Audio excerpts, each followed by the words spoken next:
La métropole mode d'emploi, c'est ici et c'est chaque week-end sur Télé Grenoble en moins de 6 minutes.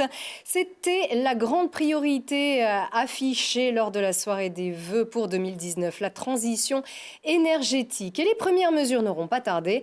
14 ans après l'élaboration du plan climat, il est l'heure de la mettre à jour.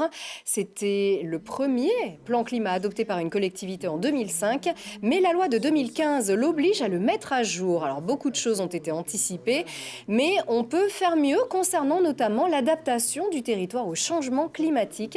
Et pour savoir comment nos populations sont impactées et concernées, la métropole concerte. Jouons collectif pour le climat. C'est une concertation à laquelle chacun peut prendre part via un simple site internet et tout le monde peut participer. On l'a fabriqué sur 3 plans. Appel à contribution pour le plan et aussi appel à contribution sur comment l'individu, l'acteur du territoire, lui, voit sa propre transition et sa propre action. Il y a les deux. Il y a ce que doit faire la métropole, ça on attend le maximum d'idées, mais aussi on attend que les gens puissent s'engager pour le climat. Donc ça, c'est vraiment important aujourd'hui d'avoir un maximum de gens qui se mobilisent et qui nous disent « nous aussi, on a envie d'avancer avec vous et s'engager nous-mêmes sur nos habitudes au quotidien et ce qu'on a envie de faire, comment on a envie de se mobiliser. » Nous considérons que si nous voulons que ça marche, il faut que tout le monde soit dans la dynamique et pas simplement uniquement celles et ceux qui peuvent plus facilement le faire parce qu'ils ont des moyens plus importants que d'autres ou parce qu'ils sont des militants plus convaincus. Mais non, notre sujet, c'est nous d'aller finalement porter et accompagner les pas contents, les inquiets, les pessimistes, les optimistes. Et c'est cela qui fera que nous pourrons trouver quelque chose d'ambitieux. Et ce site pour répondre vous aussi à la concertation, c'est participation.lamétro.fr. Le bilan du plan air, énergie, climat territorial qu'on appelle maintenant le PAECT, c'est depuis 2005, moins 25% d'émissions de gaz à effet de serre, moins 20% de consommation d'énergie, moins 25% de particules fines et moins 49% de dioxyde d'azote.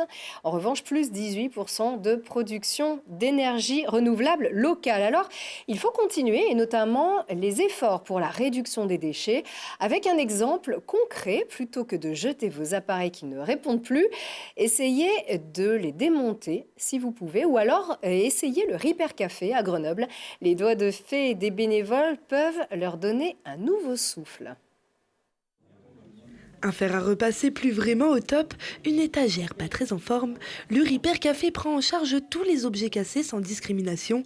Chez Vinciane, c'est le grille-pain qui fait la tête. Il marche pas assez longtemps, il grille pas le pain en fait. Mais pas de panique, ici les bénévoles se mettent au défi de redonner vie à ces petits joujoux pour éviter qu'ils finissent à la déchetterie. Je pense que tout le monde devrait faire ça plutôt que de jeter. C'est la facilité de mettre à la déchetterie ou à la poubelle plutôt que de venir essayer de le faire réparer. Voilà. Et ça évite de racheter des choses nouvelles aussi. Venu tout droit des Pays-Bas, le concept du Repair Café arrive en France en 2013. Désormais, on en compte une centaine sur la métropole, dont 15 sur le territoire isérois.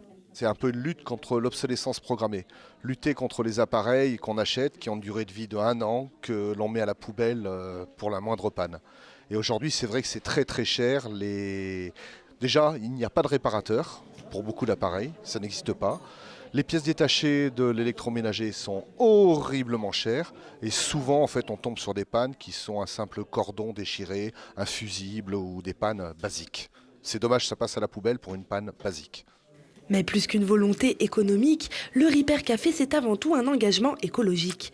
Avec près de 300 000 objets réparés en 2017, les Repair Cafés du monde entier ont empêché ensemble 300 000 kilos d'émissions de CO2. Ça permet de réduire les déchets, ça permet de réduire les matières premières qui sont utilisées pour la fabrication, l'énergie, les gaz à effet de serre, etc., etc. Tout ce qui est nécessaire. Voilà. Donc c'est vraiment une vocation environnementale. Et dans le cas où l'objet est réparé, la personne est invitée à faire un don au Repair Café pour un montant indicatif de 5 €. Le Repair Café de Grenoble, c'est un vendredi sur 2, donc prochain rendez-vous le 22 février à la salle polyvalente de l'Île Verte. D'autres Repair Café existent, par exemple à Saint-Égrève. Et c'est déjà l'heure de se quitter. Merci de nous avoir suivis. Bon week-end.